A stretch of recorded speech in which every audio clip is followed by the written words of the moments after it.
Entonces, buenos días. Hoy día vamos a seguir con la cápsula de antidepresivo en psicofarmacología. Hoy día vamos a ver los NASA, mirtazapina, los SARIs, trazodona, nefazodona, multimodales como la vortioxetina, y MAOs y tricíclicos.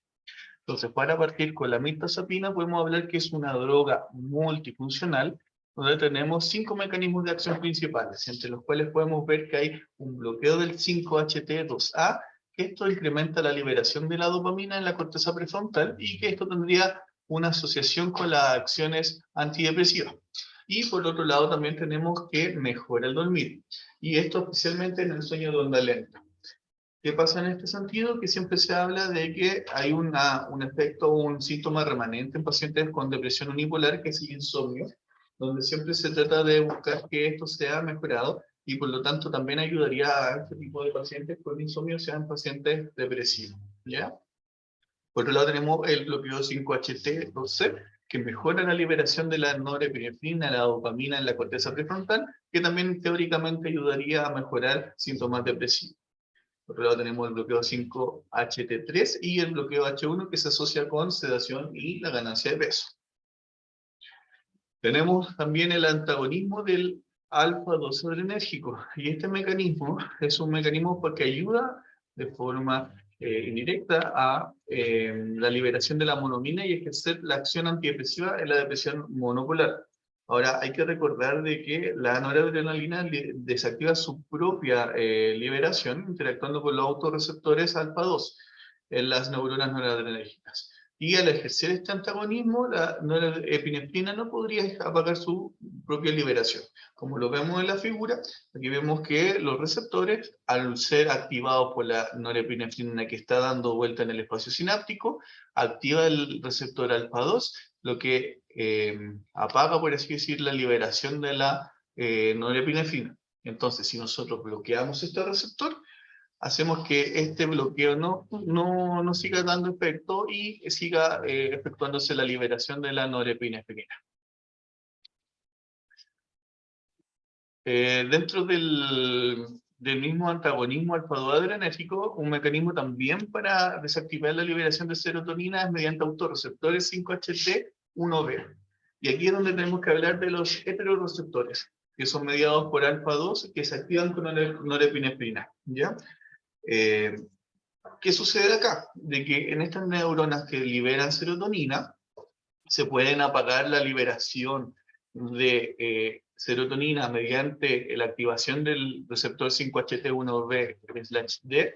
Sin embargo, también ejerce la acción de los receptores alfa-2, que estos son activados por norepinefrina, que son circundantes y liberadas en el espacio sináptico. Entonces, ¿qué pasa? Que una vez que ya tenemos apagado, o sea, funcionando este receptor, en parte estaría bloqueado parcialmente la liberación de serotonina, y si ya le sumamos la acción de la norepinefrina que está circundante, estaría apagado totalmente la liberación.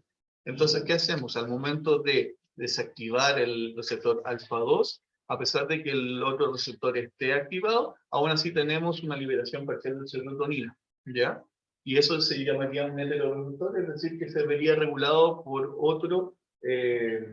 otra neurotransmisor que no se trata de su misma regulación. Y por lo mismo, a tener estos dos efectos, tanto de liberación de norepinefrina como de serotonina, podemos decir que se considera como un efecto dual el receptor alfa-2, que es parecido a un efecto de los SNRI, pero con un mecanismo diferente. Y esto nos ayuda a potenciarlo de forma sinérgica, en donde, por ejemplo, en combinación con venlafaxina, que lo vimos en la clase anterior, se llamaría este combo del California Rocket Pool. Por otro lado, ya viendo el otro tipo de mecanismo, sería el antagonismo del 5-HT3, donde estos receptores son conocidos más que nada por efectos nauseosos y gatillante de vómitos, especialmente posterior a una quimioterapia por cáncer. Estos se ven tanto en tronco cerebral y tracto gastrointestinal, y son los efectos vistos por el incremento de serotonina, son producidos por los SSRI y SNRI, ¿ya? Y al bloquear selectivamente este receptor, protege estos efectos secundarios, y se pueden observarse en neuronas GABA, que al activarse el 5-HT3 libera GABA inhibiendo las neuronas que secretan de neurotransmisores brillo bajo. Y lo podemos ver en esta imagen, donde en la imagen de la izquierda vemos la acción del receptor 5-HT, donde al momento de activarse excitan las neuronas tipo GABA, y esto inhibe la secreción de norepinefrina y acetilcolina en este caso. Entonces, si nosotros logramos ver que este receptor es inhibido, vemos que estas neuronas GABA no son excitadas, por tanto dan paso a la liberación de la norepinefrina en la corteza prefrontal y finalmente en el locus cerebus, y también vemos que hay liberación de acetilcolina. Por tanto, dentro de la mirtazapina, ya como vimos su efecto, vamos a verlo como droga como tal. Aquí tenemos la fórmula química. Con la dosis diaria, según lo que dice la literatura, sería desde 15 a 60 miligramos días, en donde en dosis bajas tenemos un efecto sedante mayor por efecto antihistamínico, que también es responsable de la ganancia de peso. Y para iniciarlo, habría que iniciarlo 15 miligramos día en la tarde o en la noche, cosa de que aprovechar el efecto sedante a la hora de dormir. Y la dosis se podría incrementar cada 1 o 2 semanas hasta el máximo, que sería entre 45 a 60 miligramos.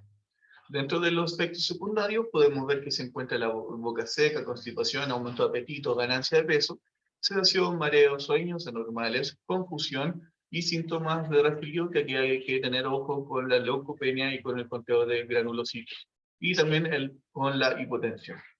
Dentro de su vida media se destaca que podría ser de 20 a 40 horas, y sería el sustrato para la circuito 50, 2D6, 3A4 y posiblemente también 1A2.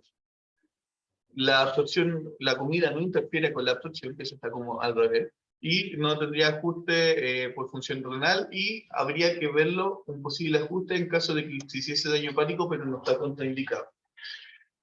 Se recomienda no iniciar en embarazo, principalmente en primer trimestre, por efectos teratogénicos. Sin embargo, en general, no hay muchos estudios que evidencian o que den respaldo a uso en embarazo. Y si ya la persona está embarazada, se podría recomendar continuarlo. Ahora, y en cuanto a la lactancia, se desconoce y no hay estudios que existan secreción en lactancia. Dentro de los nombres comerciales que tenemos en Chile, tenemos el Ciplex, el Livaril y el Promptril, y ahí están los miligramos que se encuentran y los precios aproximados que, según la inflación hasta antes de ayer, estaban a ese precio. Podrían variar.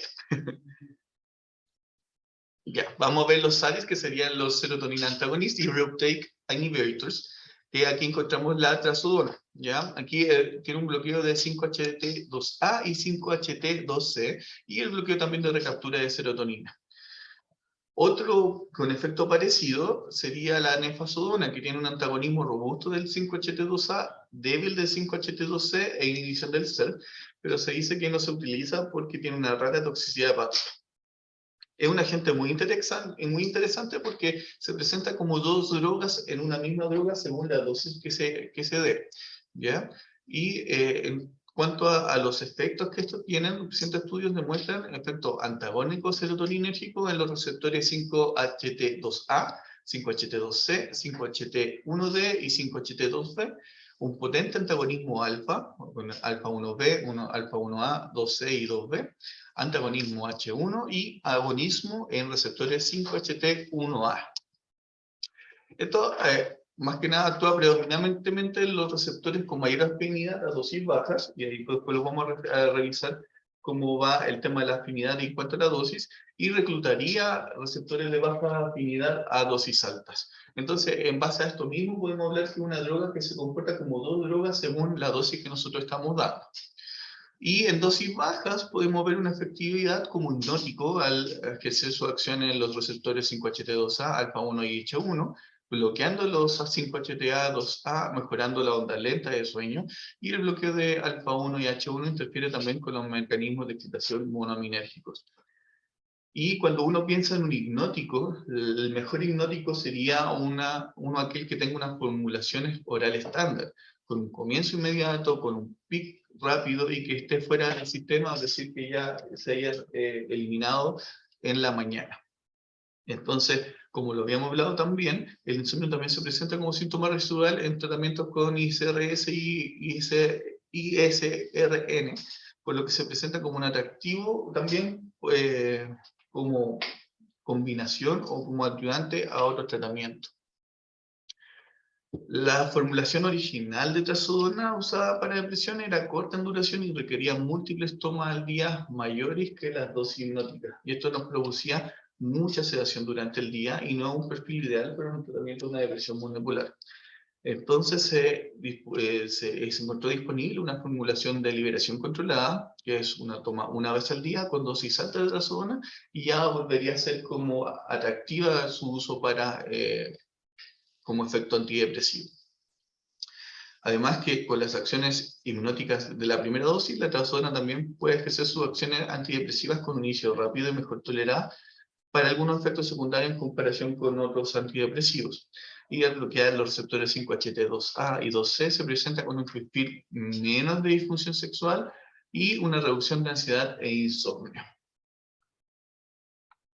Aquí es lo que vamos conversando, donde podemos ver que con baja afinidad y según la dosis, podemos ver los diferentes tipos de receptores que estaría haciendo efecto, siendo más a la izquierda los que tienen mayor afinidad y los a la derecha con menor afinidad, donde se debería aumentar la dosis para ir a buscar el reclutamiento de estos receptores. Y aquí vemos una comparación de las formulaciones, donde vemos cómo varía la concentración de la trazodona según su fórmula de presentación, donde vemos que en general fórmulas IR, que son de liberación inmediata, tienen un pic y luego una gran caída, donde vemos que muchos tienen un poco tiempo sobre la concentración mínima antidepresiva de acción.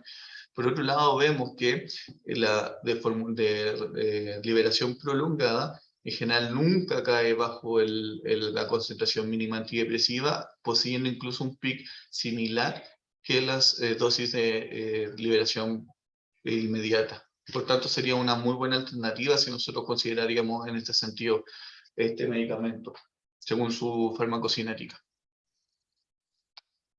Entonces, ya como la trazodona en cuanto ya a dosis, pues si uno quisiese buscar un efecto hipnótico, debería por lo menos tener una dosis de 25 a 150 miligramos, ¿ya? Y para iniciarlo sería de 25 a 50 a la hora de dormir, incrementando según tolerancia, y en general no se llegaría, se ocupa dentro de los 50 a 100 miligramos día. Para efectos antidepresivos, habría que utilizar una dosis de 150 a 600 miligramos, donde se inicia 150 miligramos al día, puede ser en dosis divididas, aumentando de cada 3-4 días 50 miligramos día, hasta alcanzar más o menos los 400 miligramos día en ambulatorio, y si el paciente está hospitalizado, ahí se recomienda poder llegar incluso hasta los 600, ¿ya? Tiene una vida media donde se describe una eliminación bifásica, donde tiene una vida media de redistribución de 1 hora y una vida media de eliminación de 10 a 12 horas, ¿ya? Y donde se pueden encontrar efectos secundarios como sedación, mareo, hipotensión, boca seca, visión borrosa y constipación, como de otro antidepresivo, pero aquí también se habla de que puede haber un priapismo en hombres, donde podría ser como como tener ojo con ese efecto, y también que bajo los 24 años existiría una activación de ideas o conducta suicida en los pacientes. No debería tener ajuste según función renal y en daño hepático, y no es renal, debería ser usado con precaución. En daño cardíaco podría ser arritmogénico, no es recomendado en recuperación de IA. En adultos mayores se ha visto que reduce el riesgo de suicidalidad y no tiene estudios en embarazadas, no es recomendado en primer semestre y se podría continuar en caso de que la paciente esté usándolo y se encuentre embarazada. ¿Ya? Es decir, si está usándolo y de otra nada se encuentra embarazada, se podría recomendar continuarlo. En lactancia hay que hacer el balance de riesgo versus beneficio, ver si es que el bebé no está muy sedado, en general se debería aparecer, y ver si es que se podría continuar. En Chile tenemos 2 nombres comerciales en general que se venden como Trítico del Laboratorio Chile y el Transalan del Medifarm. En cuanto a liberación prolongada, encontré que existía el Trítico de 150 miligramos que rodea los 50.000 pesos más o menos la caja al mes. multimodales. Tenemos aquí la vortiocetina, donde tiene una inhibición del SERT, un antagonismo del 5-HT3, un 5-HT7, agonismo del 5-HT1A y un débil agonismo parcial a acciones antagonistas del 5-HT1BD. Vemos que tiene muchas también mecanismos de acción. Y conlleva a liberación de arriba abajo de diferentes neurotransmisores con efecto de antidepresivo en depresión unipolar, y lo que es más interesante de esta molécula es que tiene robustas acciones procognitivas, que son especialmente vistas en la velocidad de procesamiento. Y aquí vamos a tener que hablar un poquito de la cognición y de efectos cognitivos, donde la cognición no es una función cerebral simple y única, ¿ya? Sino que esto se ve como un aspecto que después lo vamos a ver los cuatro principales de que se componen de la cognición. Y se habla de que los problemas de concentración y de dificultad de prestar atención son vistos mucho en trastornos neuropsiquiátricos, ¿ya? Y los problemas de memoria se pueden ver en depresiones crónicas y en PTSD, ¿ya? Esto ocurre con la pérdida de sinapsis y de neuronas en el nodo mayor de la red neuronal de memoria, que es el hipocampo. Y si estos síntomas cognitivos se restauran a tiempo, se vería beneficiada los factores neurotrópicos y sinaptogénesis, cosa de que no tengan una especie como de secuela que se habla que pueden quedar y que ya sean irreparables en el tiempo. ¿Y cómo podemos reconocer, identificar y monitorear finalmente los síntomas cognitivos? Y aquí tenemos que ver los FAB4. Lo encontré genial esta explicación del STAL, donde podemos hacer un símil y un poquito una analogía con los Beatles.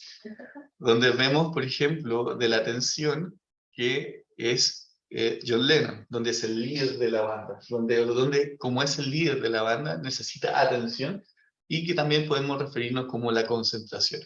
Por otro lado, tenemos que Paul McCartney era el cerebro de la banda, el que hacía la mayor de las cosas, el que veía el tema de las canciones. Bueno, también todos en general componían, pero la mayor parte era de Paul, donde era visto como el motor, siendo esta la función ejecutiva, y también se podría llamar como la solución de problemas. Por un lado teníamos a George Harrison, que proveía un poco la memoria cultural y las raíces culturales a la banda, donde por tanto se le atribuye el concepto de la memoria dentro de la función cognitiva. Y obviamente Ringo, sin quedar bajo, era el líder de la batería, siendo que el que tenía que llevar el ritmo en la banda. Por tanto se habla de que él sería como el símil a la velocidad de procesamiento de las funciones cognitivas. Y dentro de estas funciones cognitivas, la vortioxetina ha tenido un mejor performance, es decir, en los estudios que se han medido síntomas cognitivos, se han medido con el test DSST, que es el Digital Symbol Substitution Test, y que ha tenido una mejora específicamente en la velocidad de procesamiento. Entonces, siguiendo con la vortioxetina, tiene una acción inhibitoria del SERT y un agonista del 5-HT1A, que por sí solos son suficientes para acciones antidepresivas, bloqueando el SERT, y las acciones procognitivas con niveles de dopamina, acetilcolina y norepinefrina con el receptor 5-HT1A. Además, al inhibir el autorreceptor 5-HT1BD, se elevarían también los niveles de serotonina. Aquí podemos ver el antagonismo del A5HT1BD, que inicialmente al activarse bloquearía la liberación de serotonina. Sin embargo, al hacer antagonismo a este, se mantendría aún así la liberación de la serotonina. Otro mecanismo también antidepresivo y procognitivo es el antagonismo y agonismo parcial de los receptores 5-HT1B. Están localizados en terminales presinápticos de las neuronas de acetilcolina, dopamina, histamina y norepinefrina de la corteza prefrontal. Entonces aquí vemos igual de todas formas cómo se ve que estos receptores están haciendo su acción, logrando la liberación de estos neurotransmisores río abajo. Una de las acciones más potentes de la vortioxetina también es el antagonismo 5-HT3, que mejora las liberaciones de neurotransmisores procognitivos como la acetilcolina, dopamina, norepinefrina. El antagonismo 5-HT7, este receptor inhibe la liberación de serotonina, ya bloqueando los receptores 5-HT7 en las neuronas GABA del RAFE del tallo cerebral, previene el efecto de este. Y además regula la liberación de glutamato arriba abajo en la corteza prefrontal. Entonces aquí vemos cómo están los receptores 5HT7 en la neurona GABA. Entonces iría a hacer el antagonismo para que pudiese finalmente liberarse serotonina. Y en cuanto a las dosis, se habla de que la dosis general de vortioxetina serían de día 20 miligramos día. Se inician 10 miligramos una vez al día y se podrían disminuir a 5 miligramos o incluso alcanzar los 20 miligramos. En general, las comidas no interfieren con su absorción y sus tabletas no pueden ser ni divididas, molidas ni disueltas. La vida media es alrededor de 66 horas. Los efectos secundarios serían náuseas, vómitos, constipación, disfunción sexual. No tendría ajuste ni por función renal, ni falla hepática, ni en falla cardíaca. Y el único nombre comercial que se encontraría en Chile sería el Brinkalix, donde tenemos dos presentaciones de 10 miligramos y de 20 miligramos. ¿Cuánto era la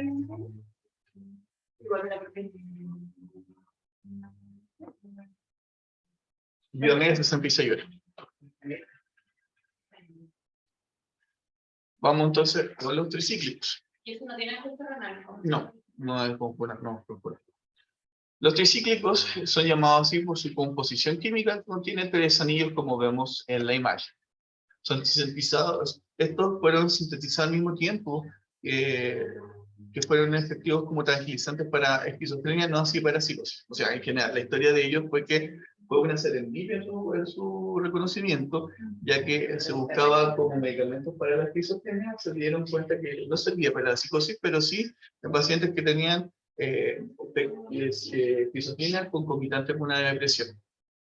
Ahora, no solo tienen indicación en la depresión, uno de ellos presenta indicación en TOC, que sería la clomipramina, y muchos de ellos también tienen efectos antipánicos en dosis antidepresiva y una eficacia también en dolor neuropático y el lumbago crónico a dosis baja. Estos bloquean la bomba de recaptura de noradrenalina, la NET, o NET, la NET y CERT. Puede ser tanto la NET y con la NET con la CERT. Depende de cada medicamento, la potencia de cada inhibición de cada bomba. Y algunos tricíclicos tienen también un efecto antagónico en receptores 5HT2A y 5HT2C. Como vemos acá, por ejemplo, hay algunos que tienen las dos funciones más las otras funciones, o solo la NET también. Bueno, las grandes ventajas de los tricíclicos en general son las acciones farmacológicas que no deseamos buscar, como bloqueos de receptores colinérgicos muscarínicos, donde produce boca seca, visión borrosa, retención de orina, constipación, bloqueos de receptores H1 que podría producir sedación, ganancia de peso, los bloqueos de alfa-1 que pueden tener efectos terapéuticos, pero causar hipotensión ortostática y mareos, y los más importantes son los de bloqueo de canales de sodio voltaje sensibles, donde existen efectos de estos incluso en el cerebro y corazón en dosis terapéuticas, y en sobredosis podría causar efectos del sistema nervioso central, coma y convulsiones, y en corazón arritmias cardíacas, paro cardíaco o muerte relacionada a efectos cardíacos periféricos. Y lo malo de que estas dosis letales son similares a dosis de 30 días, es decir, una trama.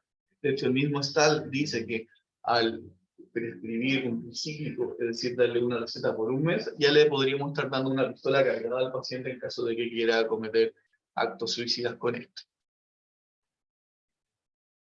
¿Y cuáles tenemos en Chile? La amitriptilina, que sería de 50 a 150 miligramos dosis antidepresiva, de 25 a 50 al día para dolor neuropático, y se podría iniciar de 25 miligramos al día en la noche, incrementando a 25 miligramos cada 3 a 7 días. Tiene una vida media de 18 a 96 horas, las comidas no afectarían en su absorción. La idea es evitar uso en cardiópatas con falla cardíaca, dado ya los efectos arritmogénicos, con un electrocardiograma de base escalar. Podría requerir ajuste en falla renal o hepática, ¿ya? Ahora hay que también evitar uso en las embarazadas, ya que este medicamento cruzaría la barrera placentaria, y en lactancias aquí es medio paradójico porque dice que se recomendaría suspenderlo, o bien si es que es necesario aún así mantenerlo, suspender la lactancia. Es raro como prescribir una suspensión de lactancia si uno es pro del tema materno, pero hay que hacer siempre el balance de costo-beneficio. Y en cuanto a los nombres comerciales, tenemos dos en Chile, que sería la mifeprilina, que es de 25 y de 25 miligramos, y la Antalin de 12,5, que viene también con 5 miligramos de cloredia epoxi. Y es bastante, o lo que quería recalcar, es que sus efectos son bastante especiales, o sea, peligrosos en dosis alta, y que incluso vienen en presentaciones de 100 miligramos, y que son súper baratos. 2.500 pesos. Entonces ahí hay que tener ojo también con eso.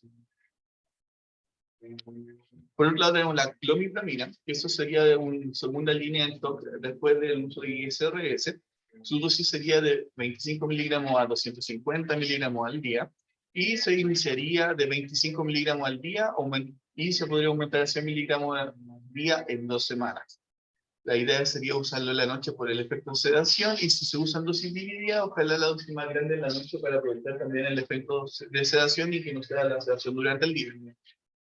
Se describe que para efectos de TOC se podrían requerir dosis más altas, llegando incluso a los 200-250 miligramos al día.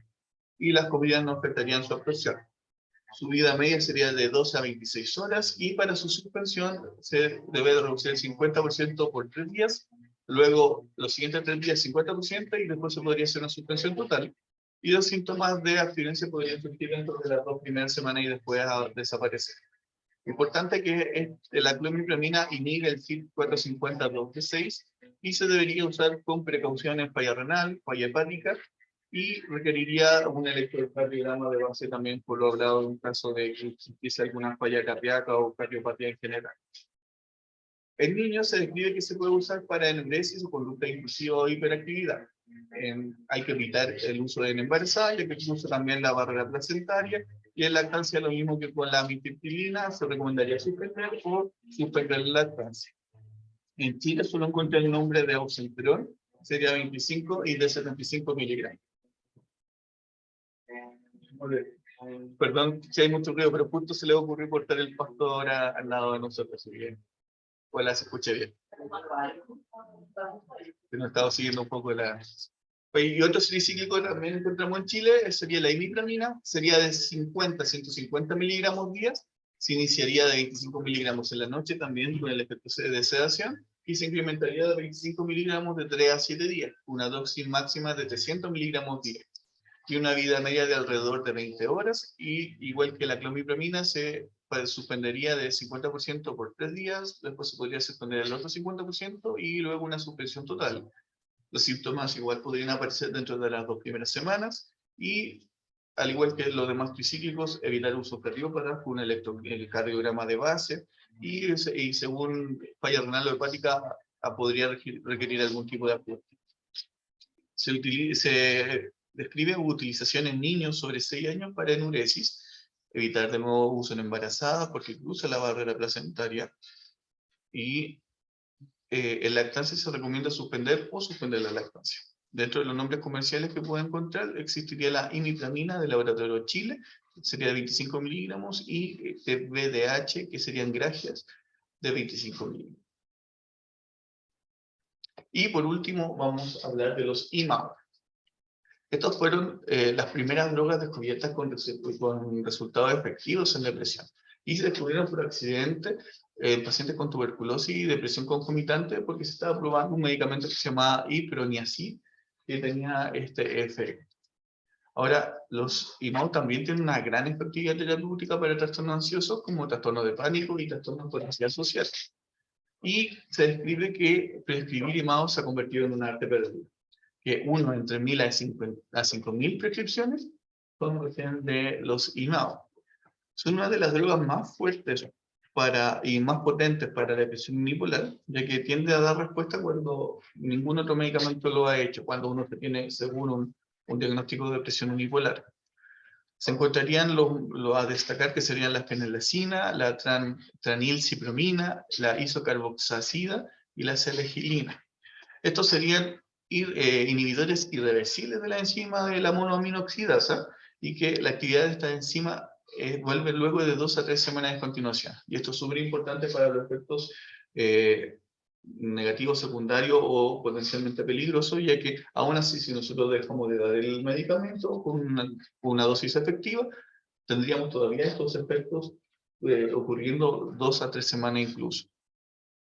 Se describen que la anfetamina también tiene una débil acción con IMAO, pero en vez de los otros medicamentos son efectos reversibles. Y así algunos IMAOs también tienen propiedades relacionadas con anfetamina. La tranilcipromina se modeló incluso en base a la estructura química de la anfetamina y después se le añadió la propiedad de inhibición de la monoaminoxidasa. Dentro de la monoaminoxidasa como enzima existen dos subtipos, que serían la MAO-A y la MAO-B. La forma A se metabolizan monoaminas más vinculadas a la depresión, como la serotonina y la norepinefrina, y debe ser sustancialmente inhibida para lograr acción antidepresiva. La otra forma metaboliza tracetamina como la feniletilamina. Ambos sí comparten la metabolización de la dopamina y la tiramina, que es que es súper especial porque después vamos a hablar cómo la dieta del consumo de medicamentos o alimentos que contengan tiramina tiene que ser con especial cuidado y suspendido. Ambos de estas dos enzimas se encuentran en el cerebro, especialmente en neuronas noradrenérgicas y dopaminérgicas, con actividad predominante aquí de la forma A. Por el contrario, las serotoninérgicas solo contendrían la forma B. Se debe inhibir ambas formas para tener una robusta elevación de dopamina, serotonina y norepinefrina, ¿ya? Inhibir la forma B se ha visto que podría ayudar a potenciar efectos de levodopa en enfermedades de Parkinson, especialmente en efectos motores. Y importante esto, que tenemos que ver que tiene una muy especial interacción con la tiramina, ya que es una de las primeras barreras del uso de los IMAOs, ya que el consumo de tiramina en concomitancia a uso de IMAOs puede provocar una crisis hipertensiva. Y si podemos ver que la tiramina se encuentra en muchos alimentos frecuentes en nuestra dieta, como el queso, nueces, maní, chocolate, plátano, espinaca, coco e incluso otros. ¿Y cómo es este efecto? Que normalmente cuando uno consume tiramina hay una liberación de norepinefrina que es imperceptible dado que la MAOA destruye la norepinefrina liberada. Ahora, cuando esta es inhibida o no ejerce su acción, no se destruye la norepinefrina y generaría esta alza de presión arterial.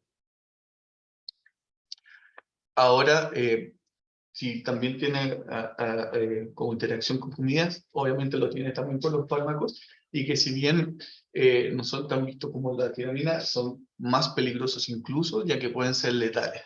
Y existen dos tipos de fármacos principales, donde aquí podemos ver que tiene una interacción, que sería algunos fármacos con acciones simpático-miméticas, incluso como algunos jarabes de aparatos, y también algunos inhibidores o los inhibidores de la recaptación de serotonina, ya que produciría un síndrome serotoninérgico.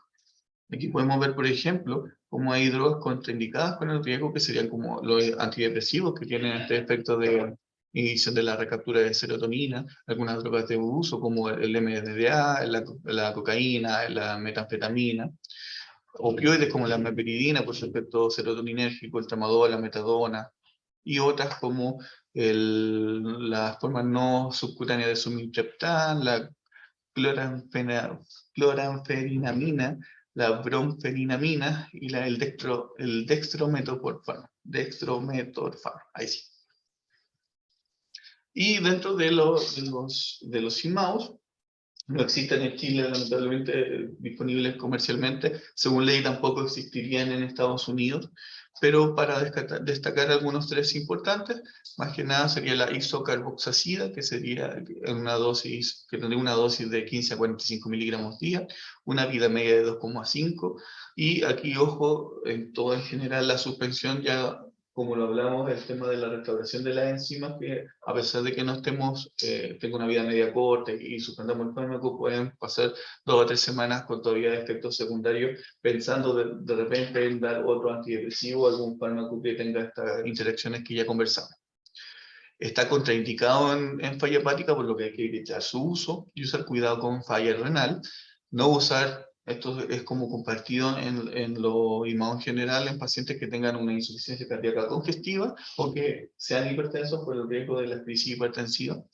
Hay una evidencia limitada en embarazada para asegurar riesgo, pero se evita o se dice que se evita en embarazada, especialmente en primer trimestre, y en lactancia podría excretarse la leche también, entonces habría que tener cuidado con eso. ¿Vale? Y no está disponible en Chile, lamentablemente. La tranilcipromina se encontraría una dosis de 20 a 60 miligramos día, con una media de 2.4 horas. Lo mismo con el tiempo, con el ojo de la suspensión, por el tema de la permanencia como es irreversible finalmente con el tema de la enzima. Evitar igual en falla hepática o estar cuidado con falla renal, lo mismo en cardiópata de insuficiencia cardíaca o hipertensos.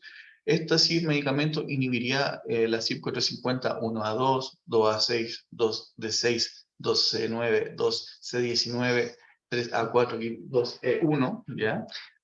Tiene igual una evidencia limitada en embarazadas y en lactancia igual podría excretarse por la leche. Y por último, la fenilecina, que tiene una dosis de 45 a 90 miligramos días, con una vida media de 1.5 a 4 horas. Lo mismo con el tiempo de la suspensión. Más que nada se comparten las observaciones en falla hepática en falla renal, lo mismo en hipertenso y con pacientes con insuficiencia cardíaca congestiva.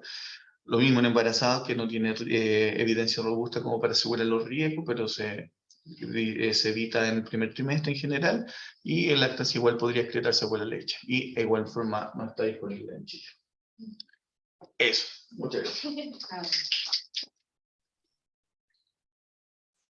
Súper bien. Eso, ahí estamos todos. Ahí estamos. Ahí estamos todos. Bien, pues chicos. Oye, súper bien, pues súper buena presentación. Me quedo súper contento de que claramente quedó mejor balanceado el fraccionamiento de los seminarios como lo hicimos este año, porque el año pasado fue un poco duro la distribución, ahora quedó claramente mejor.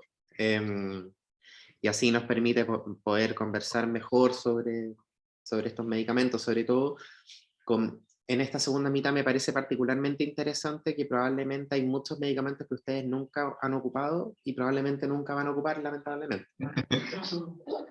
Pero por lo mismo es un terreno que probablemente haya harta más dificultad en el conocimiento, porque obviamente bueno, todos me imagino que han ocupado fluoxetina alguna vez, entonces como que ya están familiarizados, pero probablemente nadie le ha tocado ocupar isocarboxacida, ¿cierto?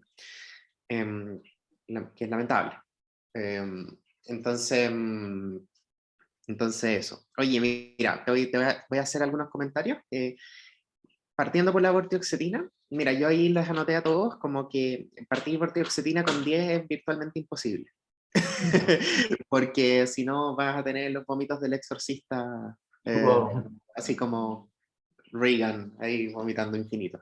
Da N náusea, ¿ya?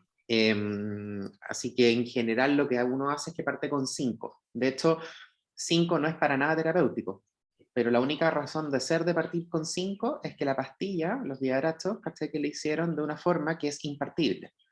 Si miran la pastilla, se van a dar cuenta de que tiene una forma así como irregular, es como de gota, ¿cachai? Entonces si tú la querís partir no te va a quedar nunca igual, o es difícil, ¿cachai? Entonces existe la de 5 como para la partida, ¿cachai? Incluso me atrevería a decir que incluso hay algunos pacientes que uno pudiese hasta partirla más lento aún, ¿ya? Como, ¿sabes? Este es uno de los fármacos que si andan bien con este medicamento, andan muy bien. El problema es que el muy bien se logra recién a dosis más alta, ¿ya? La dosis objetiva en vortioxetina, así como para empezar a conversar, ¿cachai? Habitualmente es peri 15 a 20 miligramos, ¿ya? O sea, 20 es el máximo, pero en general la vortioxetina tiene un efecto más robusto cuando se llega a dosis alta, ¿cachai? Pero la limitante está en qué tan rápido podía hacer esa escalada. Ahora, no a todos les pasa lo de las náuseas, ojo, no a todos les pasa, pero si les pasa, sepan que antes de quemar el fármaco traten de escalarlo más lento, ¿ya? Ese es uno de los comentarios que les quería hacer. Y te quería aprovechar de preguntar, porque mira, mencionaste por ejemplo la mirtazapina que tenía millones de mecanismos de acción, ¿cierto? ¿Por qué no se considera un multimodal entonces? No sabría responderle esa pregunta. De hecho, me lo pregunté también haciendo el análisis del, por ejemplo, de la vortioxetina. Incluso encontré como que hay harto efecto de la vortioxetina, pero la mirtazapina no se queda atrás, en que hace muchas otras cosas también. Exacto. Pero, ¿Alguien se le ocurre la respuesta a la pregunta que le hizo al compañero?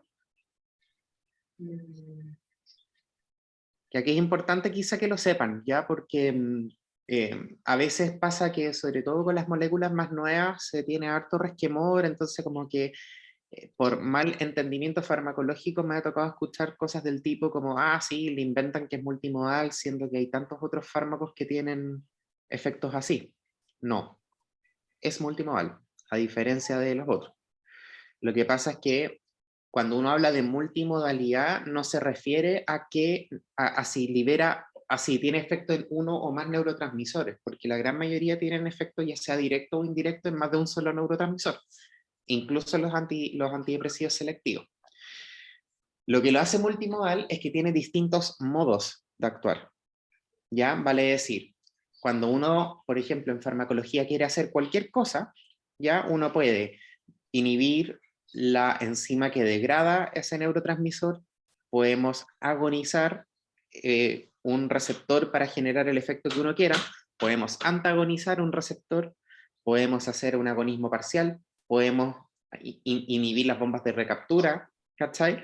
A eso se refiere, porque si se fijan, la vortioxetina tiene inhibición del CERT, o sea, tiene un mecanismo de inhibición de recaptura, tiene agonismo parcial, ¿cierto? Del 1BD y del 1A, ¿cierto? Tiene antagonismo del 5HT3 y 5HT7, ¿cierto? O sea, ya estamos hablando de 3 mecanismos de acción distintos al mismo tiempo. ¿Cachai, no? A eso se refiere. ¿Ya? El otro solo bloquea y antagoniza finalmente. Exactamente, pues la mirtazapina solo tiene efecto antagonista de receptor. Distintos receptores, por supuesto que sí. Y que tiene distintos efectos, por supuesto que sí. Pero sigue siendo el mismo modo. ¿Se entiende, no? Perfecto. Ya. Entonces, eso es como... Existe otro que va a venir, que se va a venir en algún momento, que es la vilazodona. ¿Ya? La vilazodona tiene la gracia que también es multimodal de otra forma, que es... No sé si lo vieron con el pato, quizá, puede ser, la vilazodona, la vez pasada. Me suena. ¿No? Creo Bueno, que no. ¿no? Bueno, si no lo vieron, la vilazodona... Sí, estaba en la bibliografía de la semana pasada. Sí. Tenemos la clase pasada. Perfecto. Vale. Ya, porque la vilazodona es un fármaco que vale mucho la pena pegarle una mirada, porque es un fármaco que probablemente va a llegar, o debería llegar por cómo es, ¿cachai? Ahora, uno nunca sabe. El milnacipram lo tuvimos hasta que dejamos de tenerlo. y acá creo yo que viene la razón de ser del por qué le estamos enseñando a ocupar fármacos que no están, o por qué hablamos de ellos, es porque no están gracias a nosotros. Por eso están.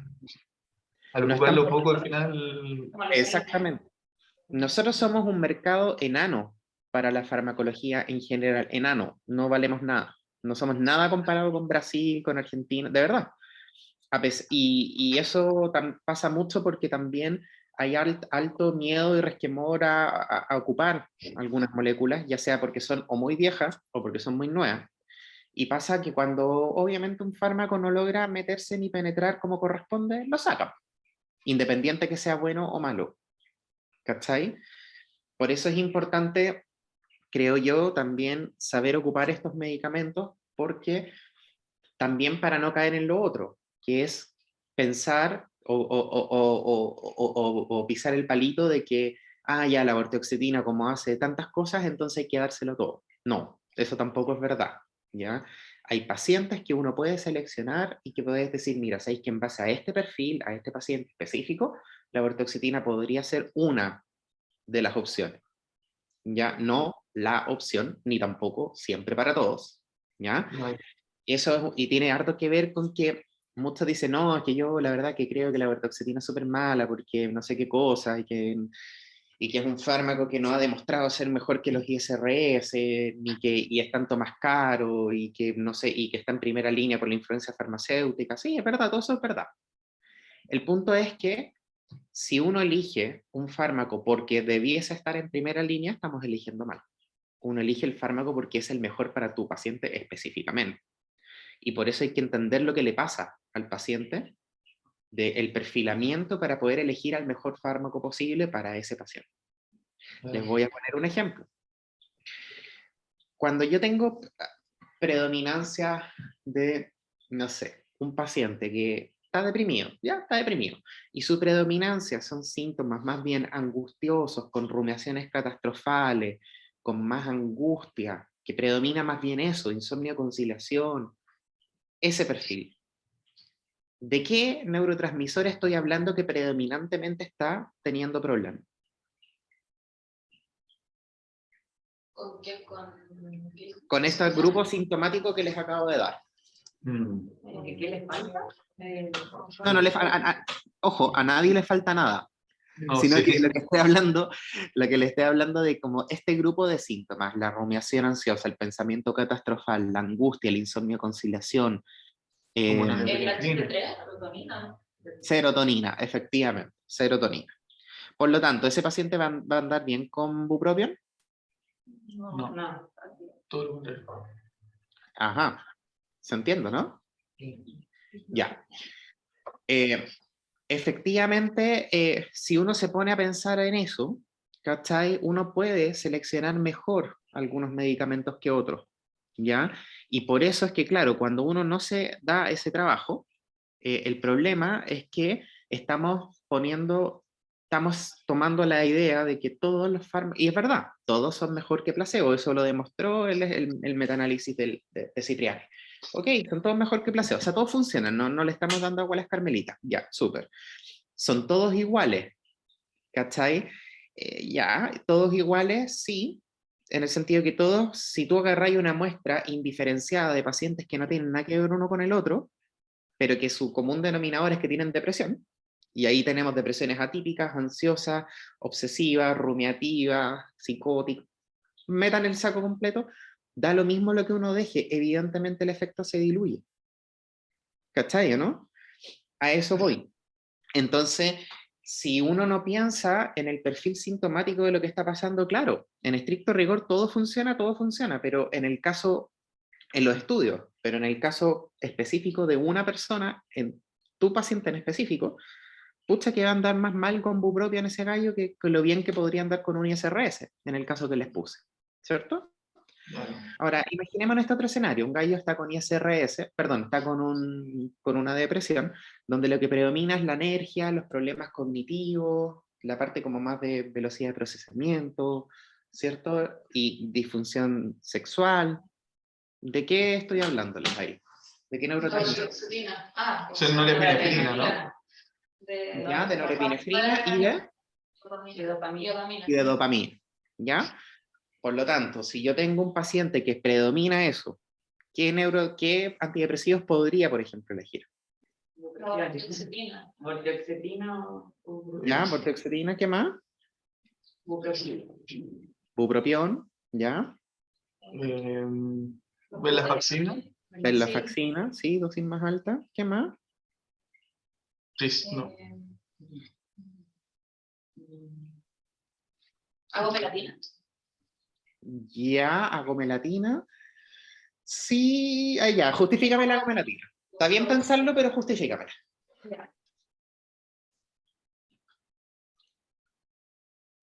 ¿Cómo? ¿Por qué? No, porque estoy viendo los apuntes y lo que tengo anotado es que puede haber más dopamina, o sea, que genera que haya más dopamina y no noradrenalina.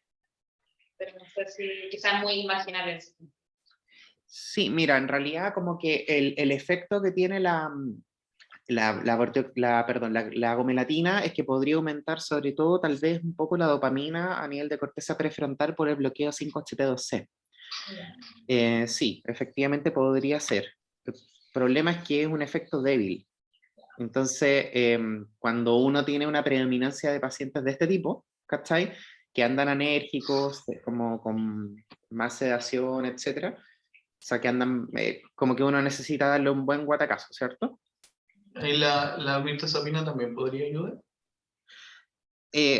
Si tenéis un paciente que está ahí que está como anérgico, ¿cachai? Eh, que está con el lentecido, la mirtazapina, si bien es cierto, si te fijáis por los neurotransmisores que ocupa, efectivamente podría ser una buena idea. El efecto sobre los otros, receptores podría jugarnos en contra, ¿cachai? Porque en el fondo, si bien es cierto, podría tener un efecto, entre comillas, de los pseudo-dual, ¿cachai? Los otros neurotransmisores que les pega, histamina, ¿cierto? Como acetilcolina, son todos fármacos que nos van a jugar en contra. Por ejemplo, si yo tengo algo con un efecto anticolinérgico muy alto, lo procognitivo que me estaría ganando con aumentar la noradrenalina y dopamina en corteza prefrontal, me lo estoy comiendo con antagonizar, con meterle un anticolinérgico, ¿cachai, no? Entonces, como que por eso es que ahí como que nos hace bien para una cosa, pero nos hace mal para otra. ¿Cachai? Entonces, no es ese el perfil probablemente. Ahora sí, si tú me decís, mira, tengo un gallo enflaquecido, con, qué sé yo, abuelito, que tiene millones de otros fármacos, que además está como ultra insomne y bajo de peso, ahí sí, ahí te compro la mirtazapina, ¿cachai? Y ahí no te compro la venlafaxina, Claro. porque probablemente ahí lo vaya a hacer bajar más de peso, le van a dar náusea, la interacción con fármaco es complicada, ¿cachai? Puede bajar mucho más de peso, entonces no apaña. ¿Ya? ¿Cachai? Entonces esa es la idea como de ir como pudiendo como pensar un poco más la farmacología. Stahl habla de esta cuestión que se llama la estrategia del target en 3, que es como, ok, tengo un gallo con depresión, perfecto, ahí está ahí. ¿Cuáles son los 3 síntomas más importantes de este gallo? ¿Cachai? ¿Cuáles son los 3 más pesados de todo lo que tiene? ¿Cachai? Ya, y en base a eso, decir, ya, sabemos, todos los antidepresivos funcionan, listo. Tenemos el gallo con depresión. Elijamos los 3 peores síntomas, ¿ya? Y en base a eso, tratamos de ocupar el fármaco que más parsimoniosamente le pegue a todo, ¿cachai? Cosa de que una vez que elegimos bien la primera movida, eso es clave, elegir bien el primer movimiento. Una vez que lo hicimos bien, vemos qué pasa. Si queda algún síntoma residual después de eso, ok, entonces la potenciación, si es que es necesario, ya sea o con antipsicótico, o con litio, o con liotironina, o con otro antidepresivo, con la forma que sea, con lo que lo voy a combinar, que sea pensado en tratar de, nuevamente, abarcar la mayor cantidad de síntomas posible para que ojalá con la menor cantidad de fármacos posible logremos el mayor efecto posible. ¿Se entiende?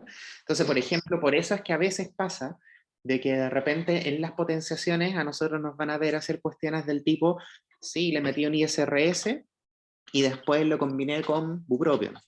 O, mira, les metí un dual y lo combiné con mirtazapina. ¿Cachai? Pero a veces, y esas cosas son como, ya, sí, yo lo he escuchado, no hay problema, eso lo he visto en todos lados, sí. Y por eso es que a veces nosotros hacemos cosas como que le metimos, no sé, escitalopram y después le potenciamos con lisdexanfetamina. Entonces, ya, pero ¿de dónde salió eso? Ya. Por eso, porque estamos haciendo este proceso mental. Algo ibas a preguntar. Sí.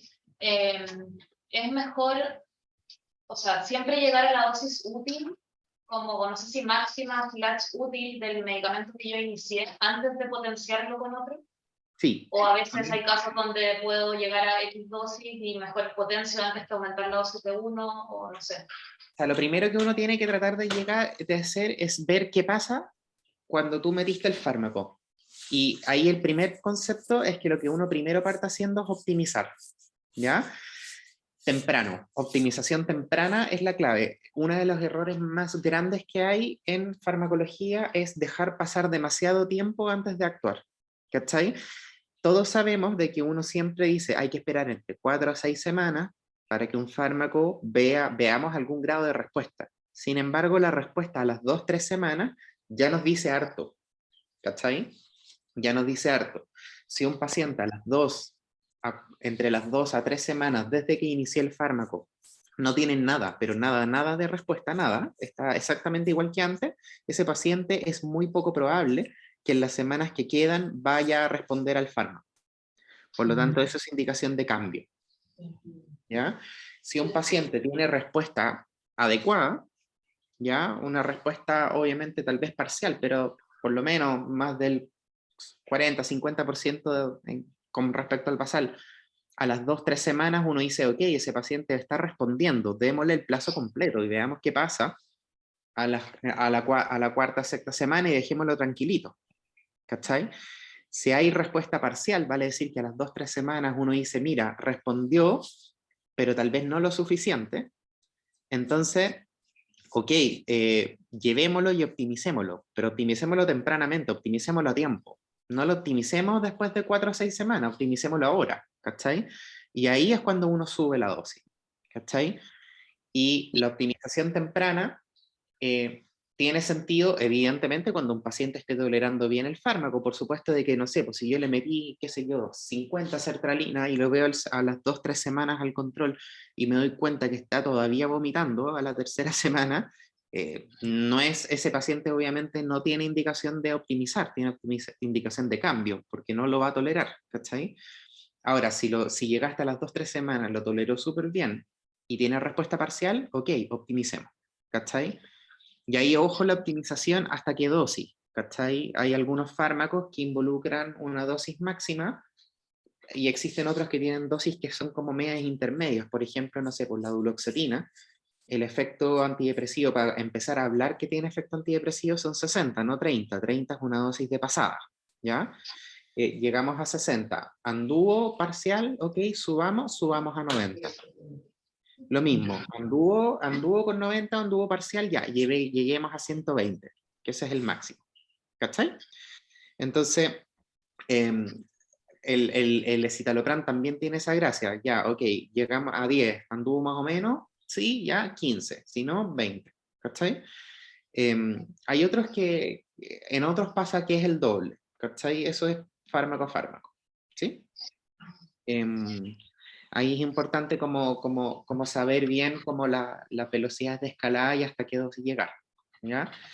Entonces, optimización, o sea, acuérdense primero, optimización temprana, no perpetuar un fármaco que sabemos de que o no lo está tolerando o no está funcionando, y ahí es clave el primer control, ¿ya? En el primer control decidimos, ok, no lo tolera, cambiémoslo, porque ya no lo toleró. Después de 2 semanas ya no lo toleró, ¿cachai?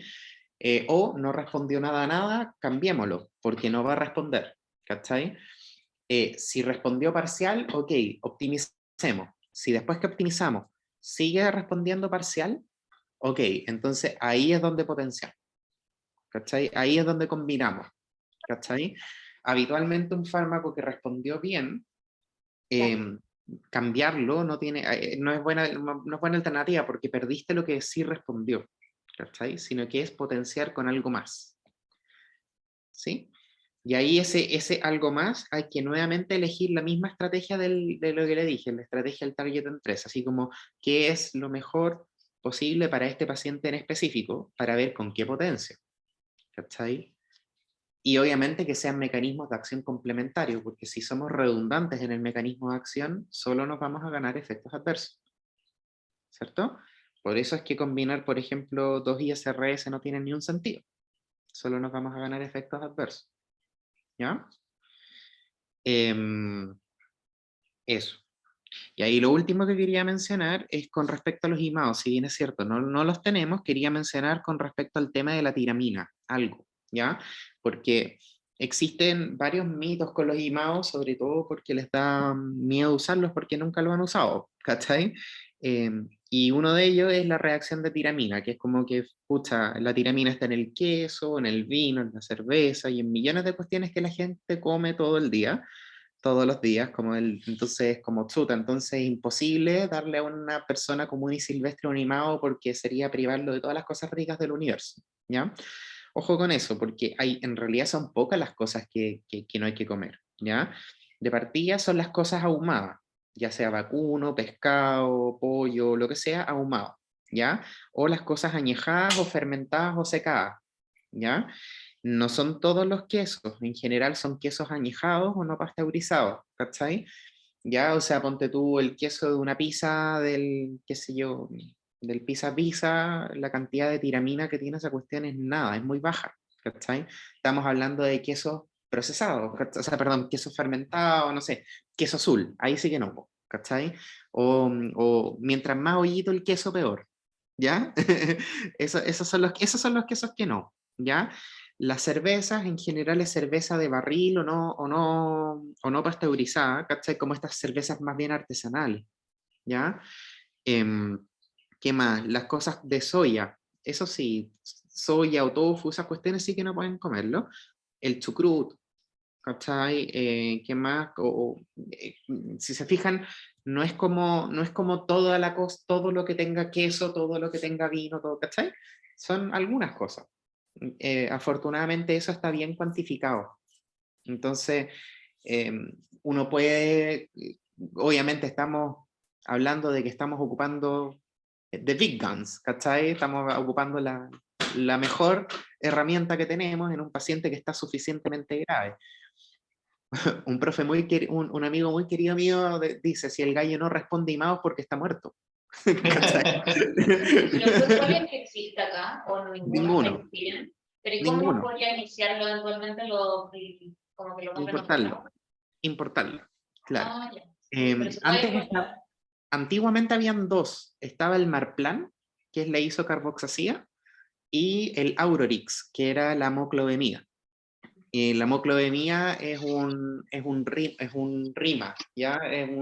Acuérdense que existen tres tipos de IMAO, los IMAO A y B irreversibles, como los tres, la isocarboxacía, la fenelcina y la tranilcipromina, que además la tranilcipromina tiene efecto simpático mimético, por lo tanto es el que más riesgo tiene también de hacer un serotoninérgico, ¿ya? Esas son las tres big guns. O sea, si uno va a ocupar, si ya llegaste a IMAO, esos son los que hay que ocupar, ¿ya? Porque los otros son los selectivos IMAO B, como la seligilina, que los efectos antidepresivos la verdad es que no los tienen y su uso es más bien por Parkinson.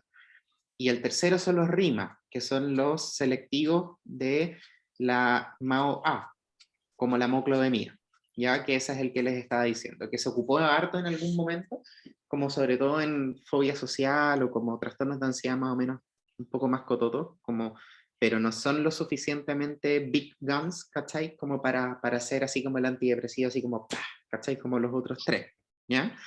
Entonces antes estaban esos dos, la moclobemia y la isocarboxacía, y los dos se fueron por falta de uso, ¿ya? Entonces, yo con esto no les estoy queriendo decir que los IMAOs son para todo, por supuesto que no, pero el no usarlo como ignorancia o miedo, o ignorancia y miedo, hace de que fármacos que podrían ser parte del arsenal dejen de serlo, ¿cachai? Por eso es que hay que saber usarlo. Por eso es que me importa que aprendan a ocupar la vortioxetina, no porque yo quiera que dejen vortioxetina, no es eso, no se trata de eso, sino que para que sepan en quién sí. En quién sí podría ser una opción, no la opción, una opción. Pueden tener millones de otras opciones, pero sabiendo el perfilamiento, para que sepamos ocuparlo, para que no pase después de que dejemos de tener clomipramina porque nadie ocupa clomipramina, para que no pase después que dejemos de tener fluvoxamina porque nadie ocupa fluvoxamina. ¿Se entiende, no? Entonces, por eso es importante conocerlos todos. Yo creo que en algún otro momento vamos a hacer el trabajo mental de poder aprender a hacer el perfilamiento adecuado de los pacientes. ¿Ya? Sí, sería muy bueno. Eso, chiquillos. Ya, pues no sé si hay más dudas. ¿No? Ya, pues chicos, bueno, yo creo que podríamos armar de hecho una onda como tipo, en algún momento como manejo de depresión resistente y aprender a perfilar bien los pacientes y saber bien con qué cosa. Bueno, para los que les interese ese tema, acuérdense que está la plataforma del IPSA, donde hay harto de este asunto, altamente recomendado. El profesor Correa ahí. Ya pues, que estén muy bien, cuídense. Perdón, nos vemos, que esté bien. Chao. Chao.